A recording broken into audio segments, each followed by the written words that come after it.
offers trade preference of goods originating from our member states. Those are SACU member states. This agreement is currently working on dates to engage India on the way forward with regard to the negotiations.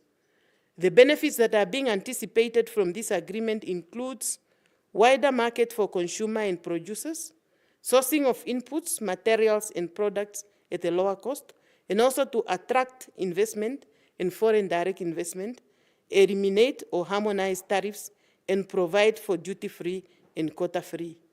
The negotiation on this regard is underway. Overall, there are various benefits which can be derived by Namibia from being part to many of these agreements, and amongst other, the trade agreements can be utilized as a trade defensive instrument through infant industry protection to protect our new industry and agricultural safeguard, also to protect our agricultural product.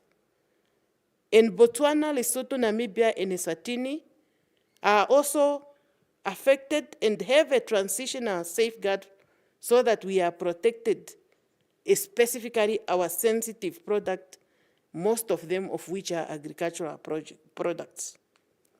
It also assists us to create market access for our good, both at SACU level and as a country. It also assists us to actively participate in international trade dialogue and integrate Namibia into the global economy. It assists us to promote Namibia's product as well as to attract foreign investment.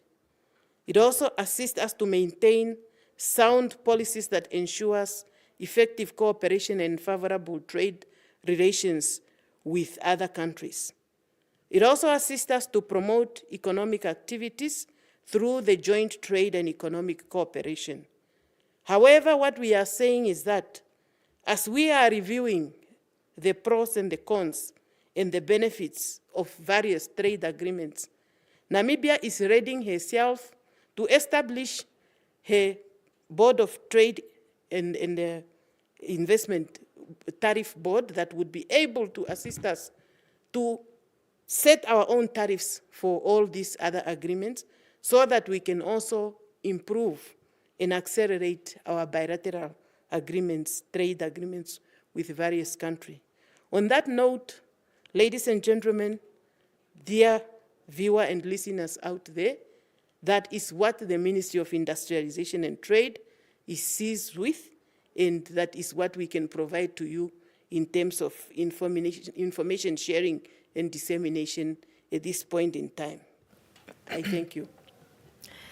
Thank you so much, Honourable Minister, for that comprehensive report that you have given on behalf of your ministry.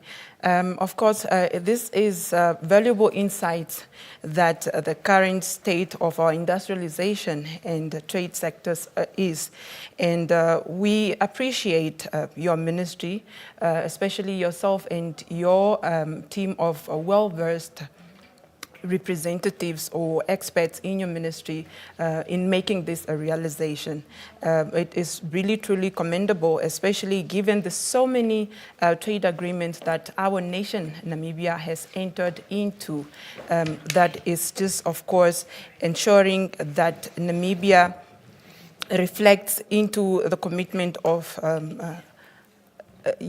being in this position of the global market. It is really, truly very highly appreciated, Honourable Minister. Now, Namibia, if you're just tuning in, you are tuned into the Cabinet Committee briefing session for this Thursday session, and it is with me, Helene Falapasamunyala. As earlier mentioned, I am joined in the studio by the Minister of Industrialization and Trade, Honourable Lucia Ipumbu, and she is here to update the Namibian nation on activities that her ministry underwent. Now, Honourable Minister, I would like to find out from you, in your statement you've mentioned that there were committees, liquor committees established.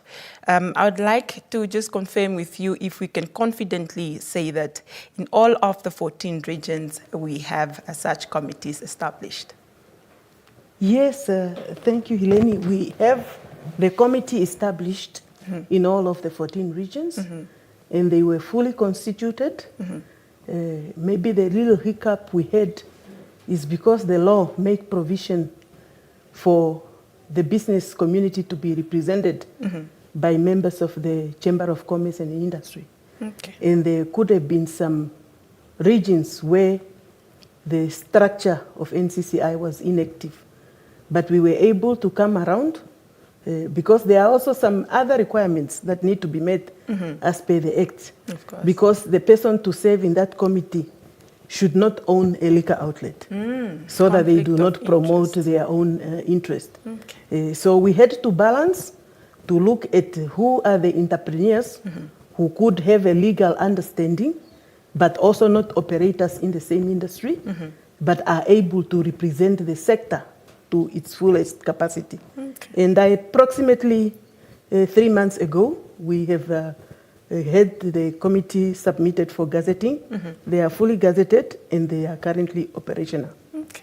Because that exercise is done on intervals and they will serve for the remaining term up to until when their term expires. Okay. Okay, Honourable. It's duly noted. Now, given the Liquor Act, can you perhaps just provide us with an overview of the key changes that were made to this Liquor Act and how it will impact the Namibian liquor industry? Yeah, the amendments that we are mooting on this Liquor Act, the first one is to look at specifically the age restriction. Okay. Because you would find at this point in time a young child who is sent by the mother or the uncle or whoever the parent is to go buy beer at the nearest shebeen. The law wants to bring in an element of making sure that no child is allowed to be seen in public or at home handling liquor and alcohol. Absolutely. At the same level. Okay. And also then to make sure that up to until the age of 18, no child is allowed to enter a liquor outlet and will be able to buy or procure any of the alcoholic beverages. Okay. And then that, now the first amendment. The second amendment is also then to look at those 3 key items that I have alluded to. Yes. Currently, you would have shebeens that are next to school, which are prompting especially the learners to escape from the school premises, and then they go and consume alcohol, or sometimes the noise pollution that comes from there. Because it's in close proximity. Some of the shebeens, they open as early as 8 o'clock when the school starts. Right. And then as much as the consumption is limited to the premises, the noise pollution can spill over to the school premises. Right. And to a certain extent, and if we look at some of the schools, the operations of the schools are distracted. You would find even children now begging through the fence of the school for $1 or something from those adults that are at the shebeen. In wholesome, it just disturb the conducive learning and teaching environment. And secondly, we're looking at the places of worship. The people are gathered in a church or wherever they have congregated to worship.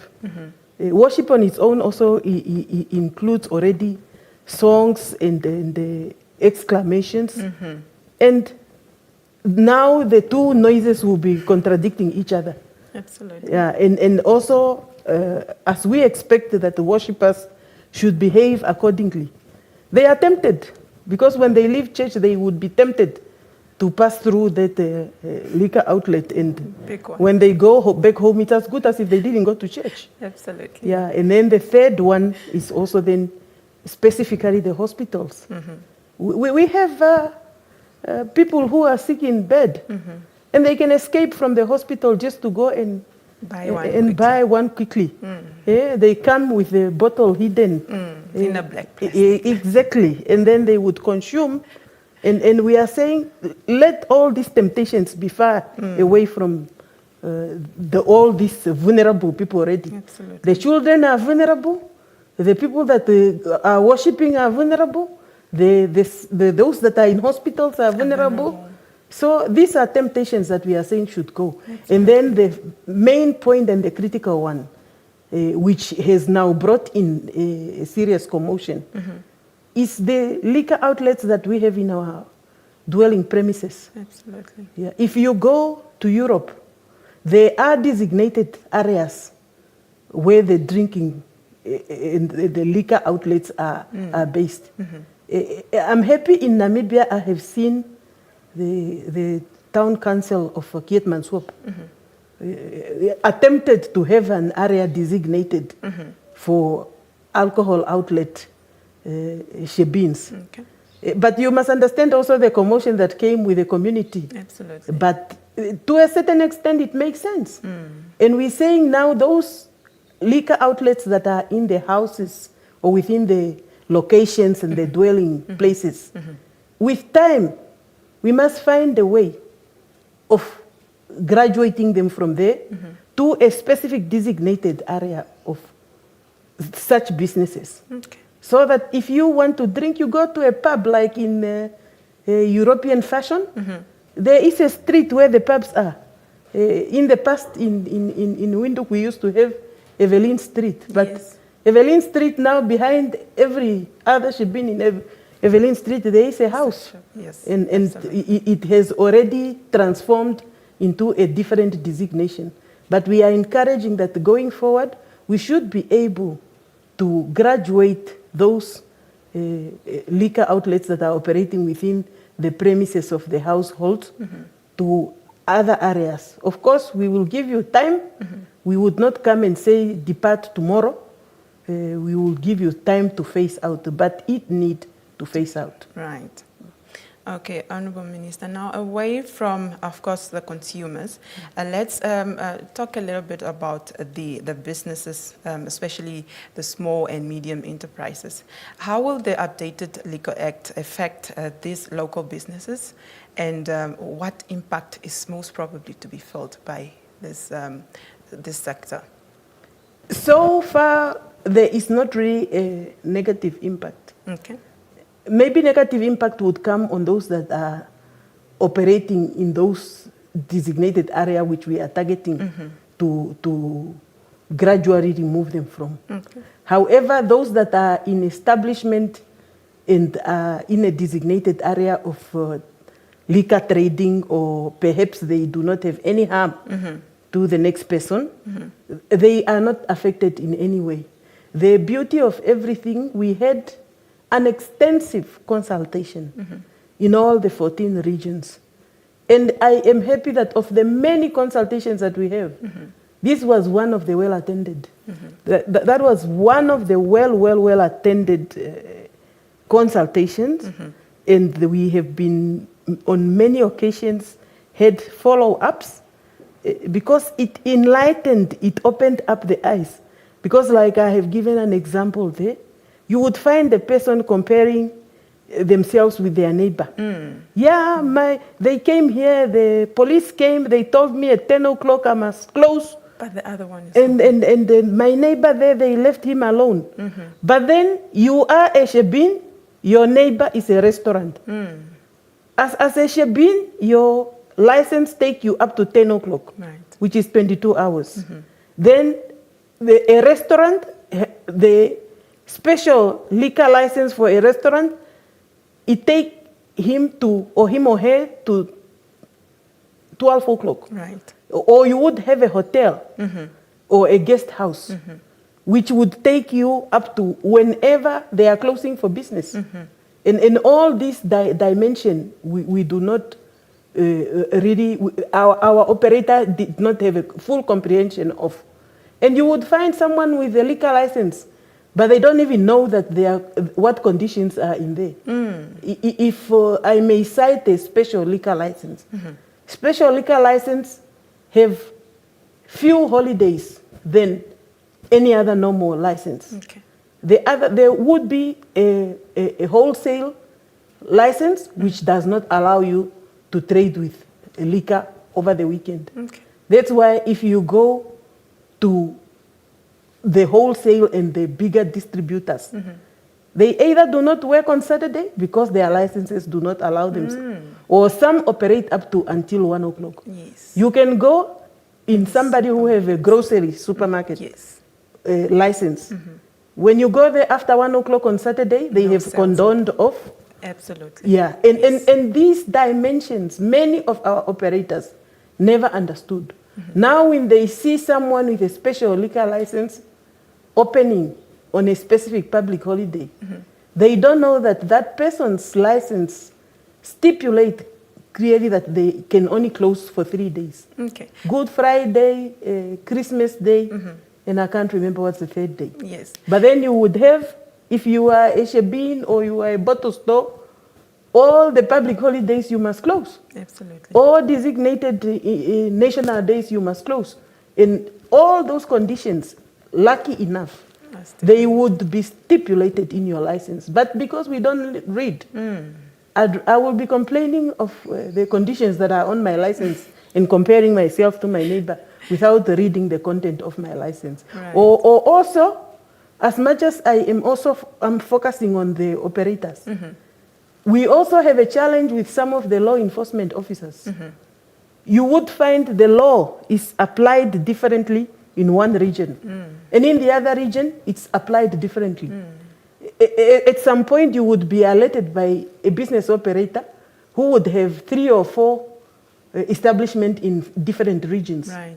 And then they would tell you that, yeah, I have a similar license, my conditions are the same, but applied in differently. Noshikoto, there I'm told I must close at 8. And the application is not harmonized. Yeah. In those consultations, we brought about all this dimension and tried to massage those differences. You would also go to a region where you find the magistrate who's supposed to chair the committee is the only one who have a say. Oh. He come and decide on every license. If he doesn't like you, or if he does not have mercy for you, or you have too many cases already, No then mercy he for you. decide.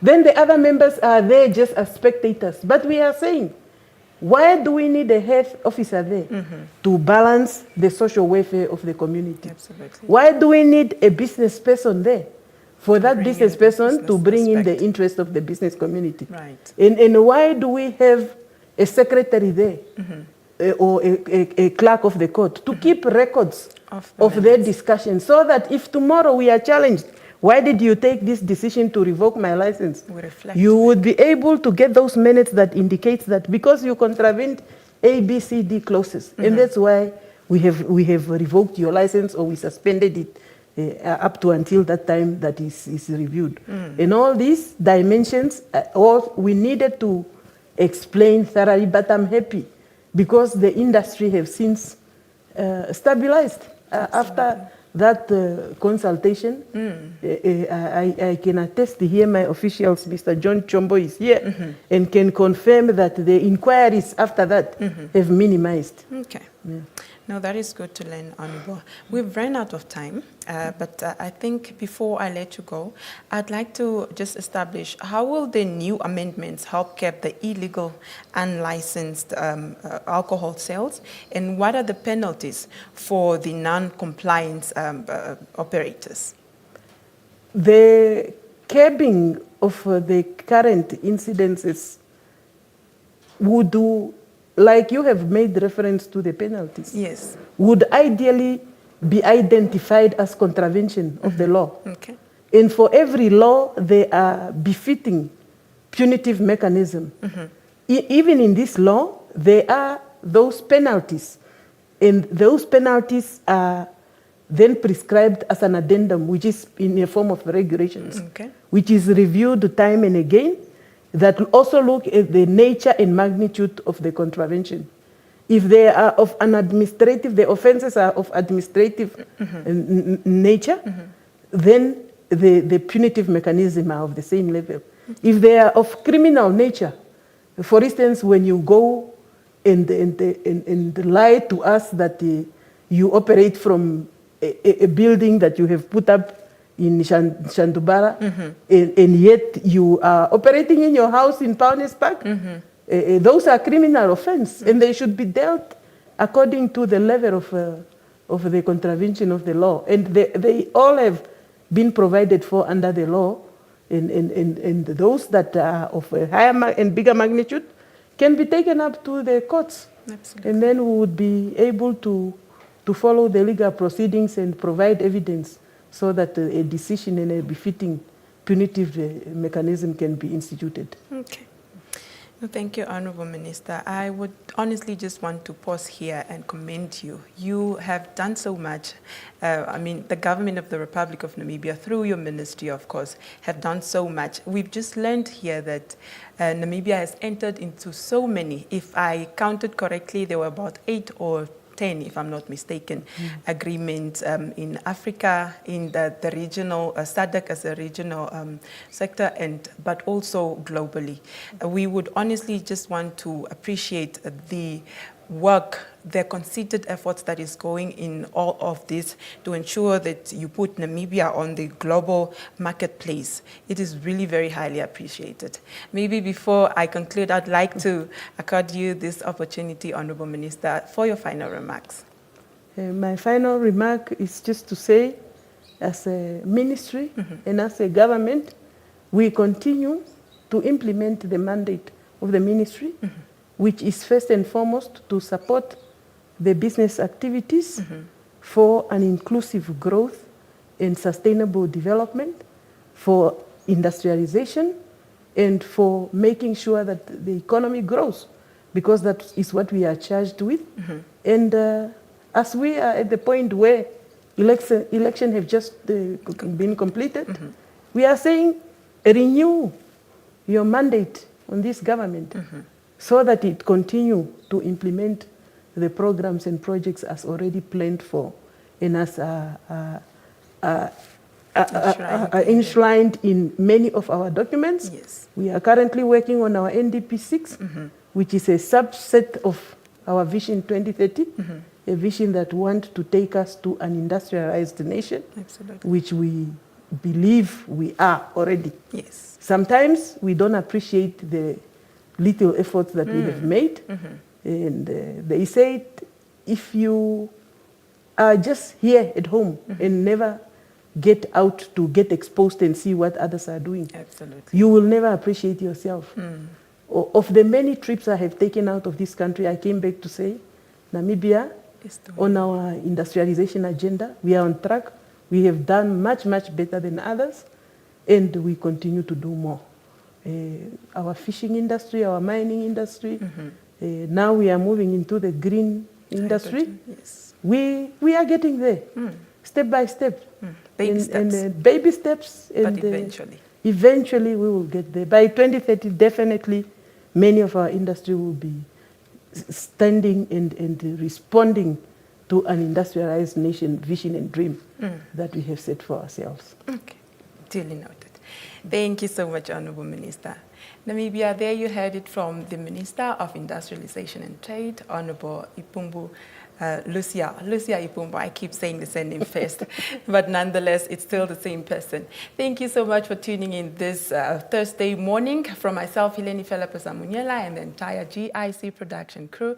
Until next time, take care, Namibia.